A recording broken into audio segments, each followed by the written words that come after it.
wami ngisiphelele Cele. Ngingumfundi wase-UKZN Howard. Ngake ngizwa ngosisi bami bengitshela ukuthi bahlala eMaresi and bayahola. But babengacacisa behlale bethi ufa yabo, but ngangazi ukuthi basebekhuluma ngani. Until nga-applya e-UKZN Howard ngathathu. Bese ngi-applya ngase ngibona ukuthi ufa umele uNSFAS. Ufa inkingiswe kwindlela yokuhlonipha. Imali yami yokuqala engayithola kwaba u5.3 okwaba i-booking allowance engena kabili ngonyaka. Yangena ngi-booking allowance yami the first semester. Hayi, for umuntu oyakaze awubone u5,000 angangiqala ubona u5,000 ngamehlami. Ngangihambela phezulu aweke ungithini. Ngitshela nje ukuthi wathi ungenile lo 5,000 lo ngafonela ex yami ngayibuza ukuthi injani. Ngathi sizongiphendula ngayidrop i-call. Ya mina unganasiphiwe omkhulu. Hayi ngiyamazi impilo yakhe. Ngiphilile ngaye. Uyabona ngifika uthi ngiqoqelele mana ngikutshela.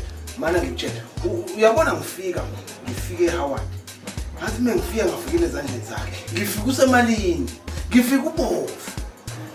Into ethithini nje ngangayibheka ngibheka ngazi nokuthi yini leyo. Ngangibona ngidla ithini mina. Yini leyo? Ngikathi nginalo 5,000 ebank ngangabambeki. Ngangisayina yazi nje yonke into nje. Ngithi ngiyengena rest. Ithi security. Lo muntu ongena naye lana uzobenza njani? Ngithi bribe. Athe lentombazane sesiphelile sleep over. Ngithi bribe. Hayi manje uba ngumsindo rumini yakho bribe. Hayi isikhathi selona bribe. Indlela nje enganginemali ngayo imali yedrink ayingayilutho like mina yayibuzwa kumina. Ungafunga nje ukuthi rumini yami ngisha ngefactory yakho indlela imali yedrink engangikhipha ngayo. Manje ngiyamkhuza akula ngiphandashana.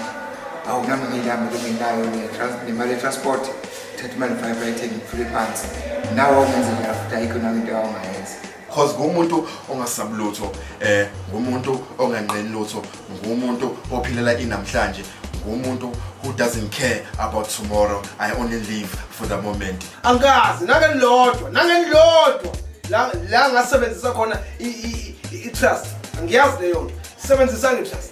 Ngisebenzisa le yahulumeni. As umuntu obenemali khona ama-condom lawa ahulumeni. Lawa amanye ama-crepisi, amanye awabanana. Bengayilokothi nje lonto, bengayilokothi ngishanje ama-condom abizayo. Bese ngisebenzisa lokho kuthiwa uloop. Ngishanje ama-condom abizayo bengiza ngaJurex. Ngithi ama-Jurex bengeke ngiwathenge nje abo 20 kanje ama-Jurex. Ngicount lokho mhlambe ku-coste 500 nje. Yabo so nje my sexual life was very expensive, just like me. Hey, izinto zezibhedlela. Engibona kahle ukuthi wona manje shubile ke manje. Ithena lisiphela ke le mali ngase ngiqala singitsheleka imali ngaqala ngafona ekhaya ngafonela umama ngamtshela ukuthi ngicela imali engango 700 wayesebuza ukuthi imali yani ngamtshela ukuthi leyo imali ye-photosynthesis. Wangikhipha ezweni lokugcina, wangikhipha black cafeteria ngidle whites. Ngangifunda khona kule ndawo kuthi ise-Jubes la kuthiwa khona eMagweni. Kule ndawo kuthi ise-Black Cafe kusekhona indawo ekuthiwa ise-White Cafe. Ubungeke ungibone e-Black Cafe or e-Jubes nangephutha. Fika ama-Uber ihamba ngama-Uber fika ithuthu lapha zime yabona nje. Ngoba bese ngisho ukuthi NSFAS wami wadileya. NSFAS wami wangena ngo-August. Wasungena ngo-August ungena usuyisamba. Ngithi lokho kwaba 10,500. Hey! Sengibona ukuthi ukuhamba ngebhasi phecelezi i-shuttle lesikole akusangifanele. Ngoba khona la engama-advisor khona. Ngathi ngeke lento yongiphintshana nabantu ebhasini. Sengimona. Ngabona i-Tez ku-Facebook Market.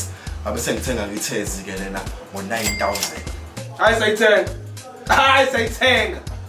Angayisebenza lokuhamba ngebhasi. Uma ngihamba ngebhasi umdlalo webhola yini mina. Ngihamba ngemoto yami ngiyipaka e-students parking. Amarimo wathola ngami.